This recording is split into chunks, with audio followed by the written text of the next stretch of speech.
Children, those who want to show the coin, like Latifa said, one by one, you can, somebody wanted to show us the Dubai building, the tallest building. Please, one by one, you can just switch on your video and you can show.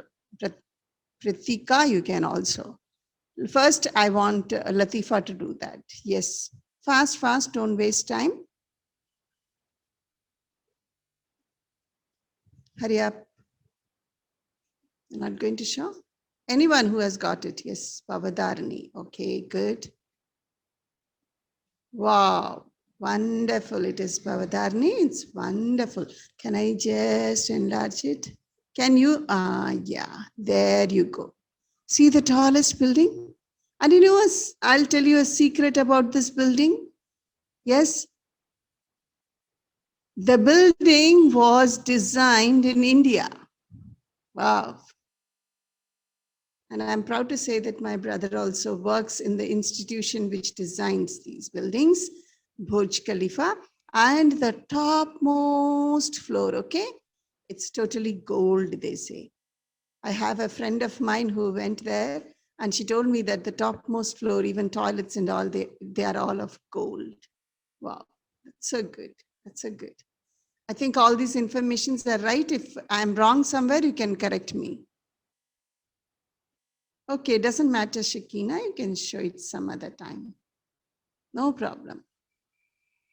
Okay, we are always open. We are learning. So thank you so much, Bavadarni, for this wonderful picture. See, other buildings are also skyscrapers, okay? Others are also skyscrapers, but look at this Burj Khalifa. It's going and going and going as if it's going to touch the sky, right?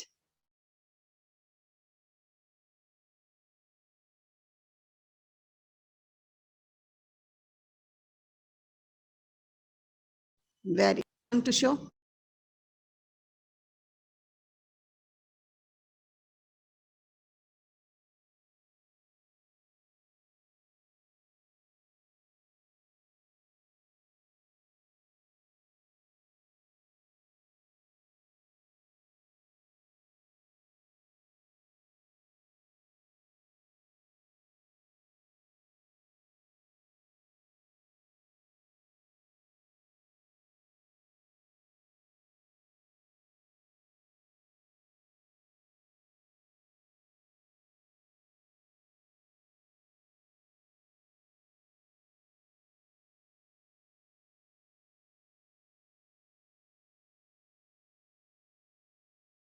But no, Mom, my mic is on. My mic is on, children. Can you hear me? Yes. Okay. Okay. Yes. Who went to Burj Khalifa? Can you tell us about that? Hurry up, please don't waste time because we have very little time. We need to finish the lesson also.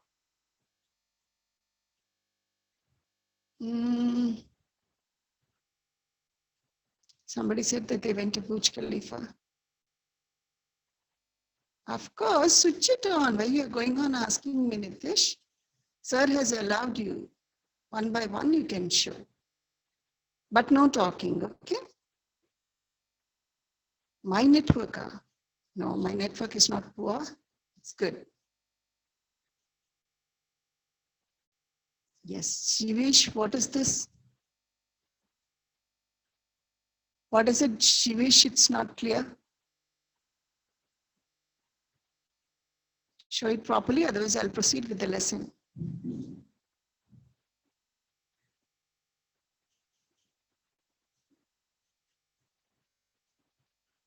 Yes.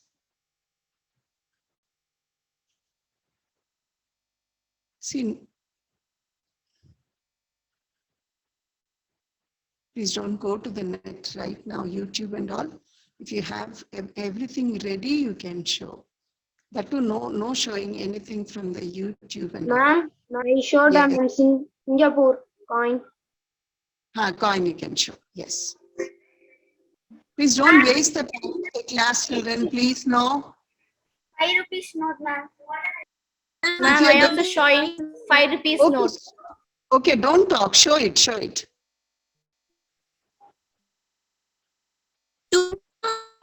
Yeah, very good, very good. Very good. Okay, good. Good picture of Burj Khalifa. Okay. Okay, you can stop your screen sharing. Yes, good. Yes, coins, good.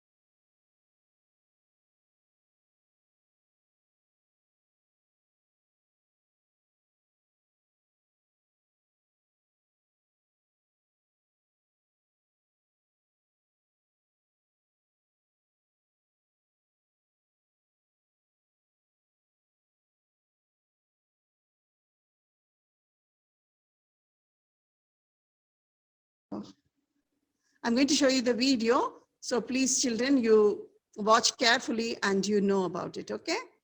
The Delhi Sultanate. Okay, come.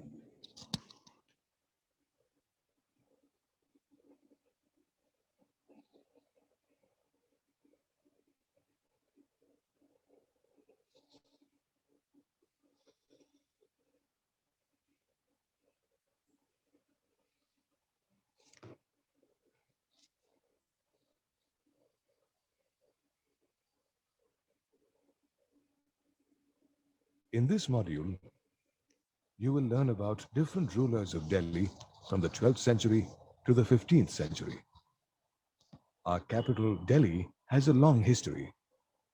People have continuously inhabited Delhi since the 6th century. However, it did not become a major city until the early 12th century. During the 12th century, the Chauhans conquered the city of Delhi and transformed it into an important commercial center. In 1192, with the defeat of Prithviraj Chauhan, Delhi again changed hands. And now, for the first time, it came under Muslim rule, established by Muhammad Ghuri. In 1206, Ghuri appointed one of his generals, Qutbuddin Aibak, as the governor of Delhi. Thus was established the first Muslim dynasty in the Indian subcontinent at Delhi. It was called the Mamluk dynasty. From 1206 to 1526, Delhi was ruled by many rulers of different Muslim dynasties. They all preferred the title of Sultan, and so this period of history came to be known as the Delhi Sultanate. It started with the Mamluk dynasty and was followed by the Khilji, Tughlaq, Said, and Lodhi dynasties. After Qutbuddin Aibak, his son-in-law Shamshuddin Iltutmish took over the throne of Delhi. Iltutmish passed on the reign of Delhi to his daughter Razia, as she was more capable than his sons. She was the only woman ruler from the Delhi Sultanate to rule Delhi. In 1266, after Razia, Balban, the chief advisor to Razia's brother, ruled Delhi. He was the last of the Mamluk rulers. After his death in 1287, Delhi went under the control of the Khilji dynasty. The first ruler from the Khilji dynasty was Jalaluddin Khilji. He was succeeded by Alauddin Khilji, an excellent administrator who influenced many rulers of the following generations. In 1316, the death of Alauddin Khilji brought the end of the Khilji dynasty. The Tughlaqs came next. Ghiyasuddin Tughlaq was the first emperor of the Tughlaq dynasty. He ruled over Delhi till 1325 AD and was succeeded by his son Muhammad bin Tughlaq. In 1351 AD, Muhammad bin Tughlaq died and Firuz Shah Tughlaq became the next ruler. After his death, the Tughlaq dynasty became weak. In 1398, Timur from Central Asia attacked India so as to loot and plunder it. Delhi was in ruins after his attack. He appointed Khazir Khan as the governor of Multan and Sindh and left India. Later, Khazir Khan founded the Sayyid dynasty, which ruled over Delhi from 1414 to 1451 AD. After his death in 1421, the rule of the Sayyid dynasty was taken over by Mubarak Shah. After his death, the dynasty did not last long, and Bahlul Lodi, an Afghan noble, established the Lodi dynasty in 1451. After him, his son Sikandar Lodi took over the rule of Delhi and shifted his capital to Agra. He was succeeded by Ibrahim Lodi in 1517, but was unable to gain the support of the Afghan nobles, who started fighting among themselves and began plotting against Ibrahim for power. Finally, Daulat Khan Lodi, the governor of Punjab and uncle of Ibrahim, invited Babur to invade India. In 1526, Babur defeated Ibrahim Lodi in the first battle of Panipat and founded the Mughal Empire in India. And so ended the rule of the Lodi dynasty over Delhi. This also paved the way for the formation of the Mughal Empire in India. You have now reached the end of the module on the Sultans of Delhi. In this module, you learned that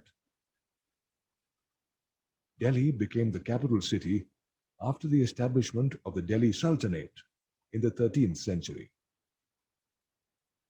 The Delhi Sultanate consisted of 5 dynasties, namely the Mamluk dynasty, the Khilji dynasty, the Tughlaq dynasty, the Sayyid dynasty, and the Lodhi dynasty.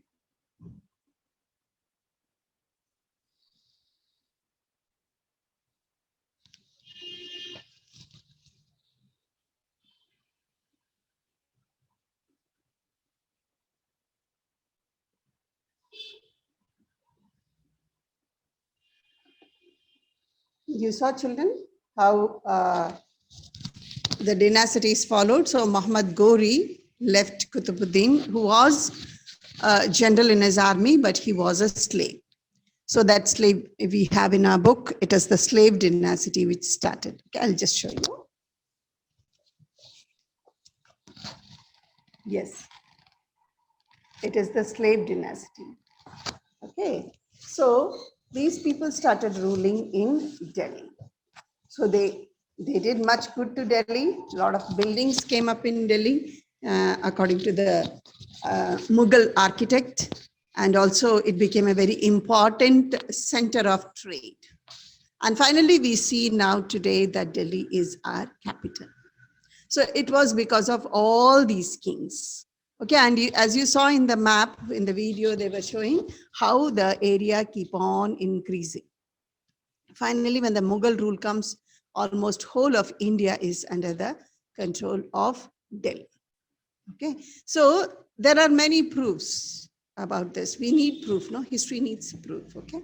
We need evidences. So we have many sources to find out about the rule of these kings. There are buildings that tell us, like Qutub Minar tells about Qutbuddin Aibak and his dynasty. And you saw there was a wonderful woman in that Delhi Sultanate, okay? Can anyone remember her name? Who was that woman ruler? She was sitting on a horse, okay? Very brave looking, okay? She was more brave than her brothers. That's why the father made her the ruler. But then what happened? The Islamic people, they could not accept that a woman rule over them. So her brothers and the court ministers, they plotted against her and they killed her. And then one of her brother became the ruler. Yes. Can you name her? Do you remember seeing her in the video? Anyone, please? No? There's a movie also on her name. Yes. It's called Razia Sultan. Her name is Razia Sultan. They say that she was very brave lady. Okay. So she ruled Delhi. Wow, that was good. Okay, so we come to this slave dynasty, which changed. As we saw, there's a very important king in the Delhi Sultanate, which I like very much, and I like to study about him. That is Alauddin Khilji, from the Khilji dynasty. There were 5 dynasties, okay? So these slave dynasty, they were called Mamluks.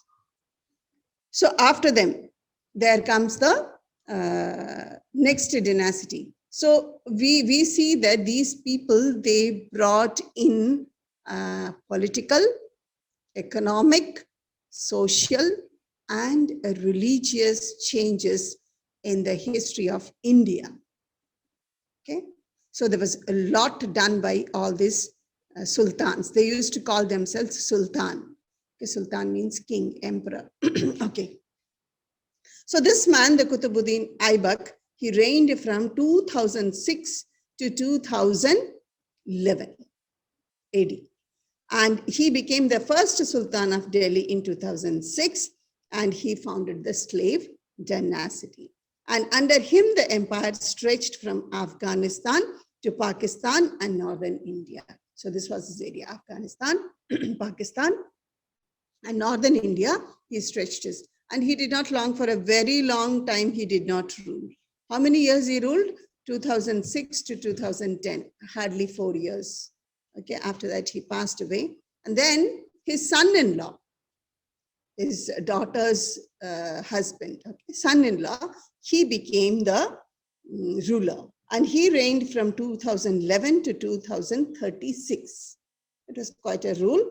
And he was the person who consolidated the empire, the kingdom of the Sultan in Delhi.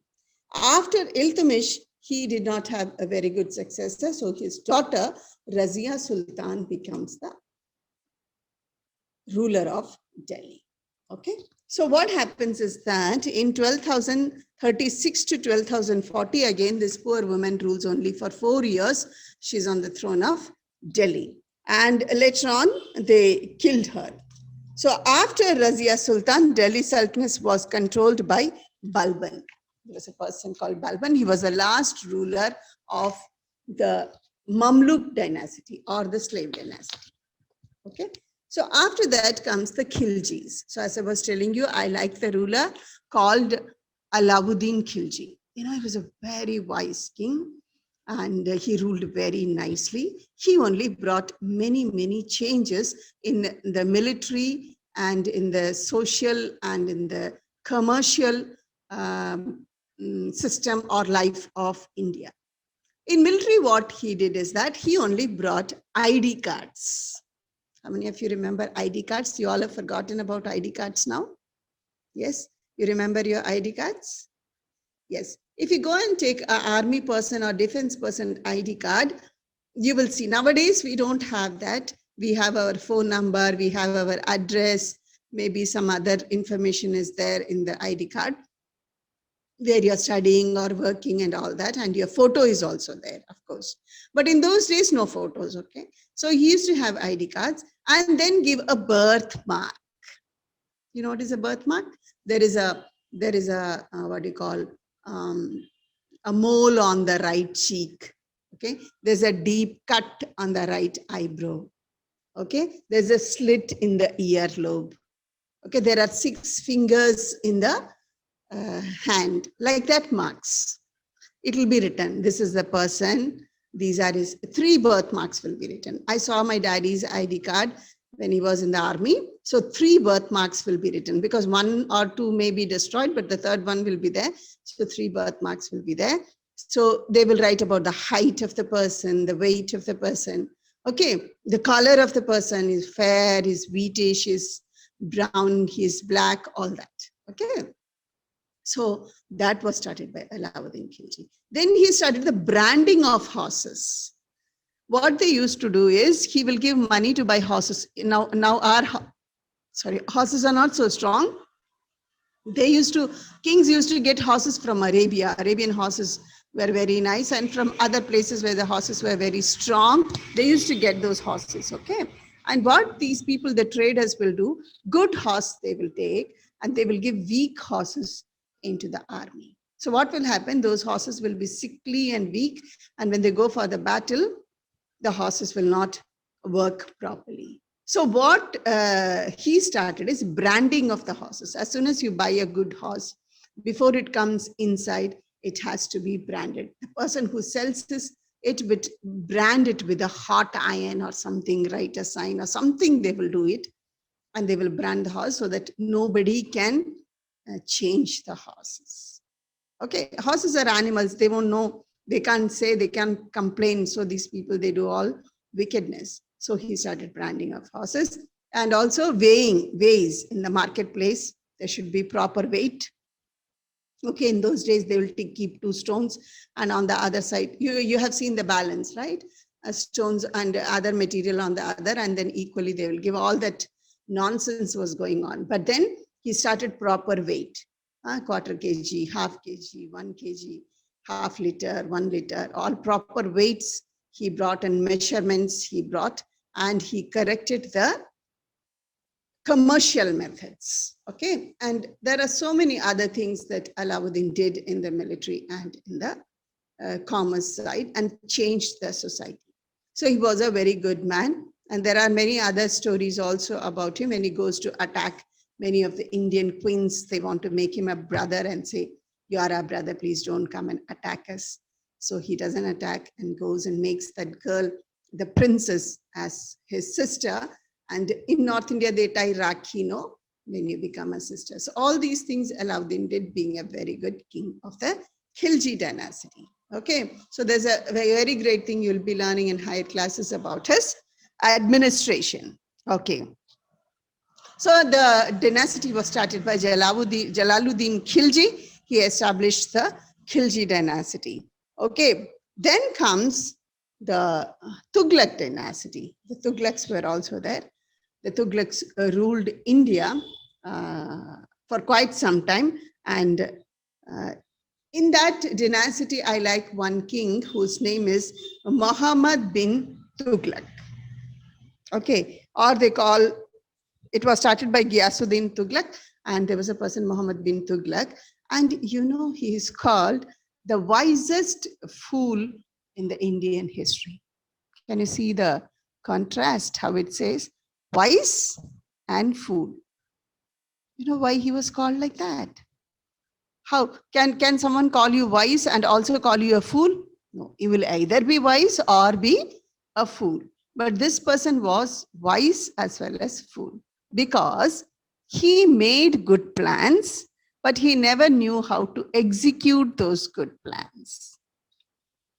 Okay, so that is why he's called the wisest fool in the history. I'll be telling you, like, he wanted to shift his capital from Delhi to Daulatabad, okay, somewhere near Agra, Daulatabad, because he said that Delhi is very prone to attacks from the west, northwest. So I don't want any attacks. So I want to safeguard my capital. So I want to change my capital. It was a very good idea. It was a brilliant idea. But what he should have done when he has to change his capital means it's not small, okay, children? Capital means king, his office, his ministers, his army. So many things are there. So he should have shifted his office only to the other place, and his army also to Daulatabad. He did not do that. What did he do? He said everybody, men, women, children, young, old, sick, animals, dogs, cats, and buffaloes and goat, everybody shift to Daulatabad, he said. My God, when I was reading this history, no, I really felt like, what a man he is. Huh? How can he think like that? So everybody in those days, no car, no truck, no packers and movers and all that, they just moved. And on the way, many people died. Many cattle died because it's very hot. Delhi. Has anyone been to Delhi? No? Has anyone in this class been to Delhi? New Delhi or Old Delhi? Anywhere? No, nobody has been to Delhi. It's a hottest. It has got, they say that Delhi has the extreme climate. When it is cold, it will be bitter cold. And when it is hot, I was walking on the road of Delhi in the month of April. By the end of April, it was like they take hot charcoal balls and throw it on your feet. The heat comes and hits you on your feet like that. They call it loo. It's kind of a very hot wind that blows. People die of that. Okay, because of that heat stroke, people die. Okay, it's very extremely hot climate Delhi has. And when he is making people move in that, what will happen? Then he died. So when he went there, he could not settle down there properly. So what did he do? He again shifted his capital from Daulatabad to Delhi. Again, everybody moved. So what happened? Again, some more died on the way.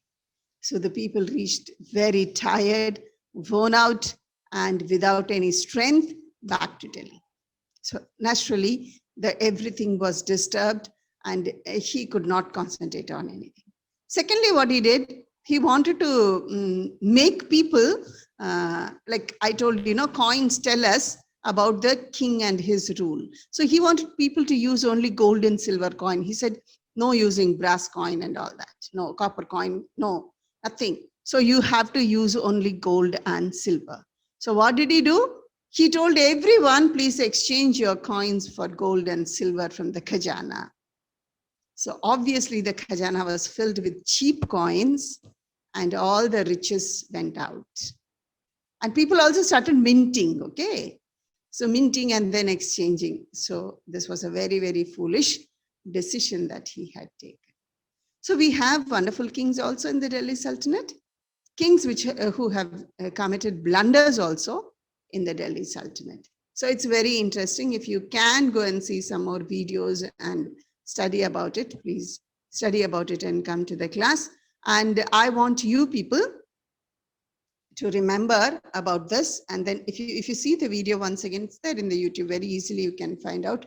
And then you listen carefully and find out the kings who ruled. First, we are going to see about Mamluk tenacity, okay, in the next class.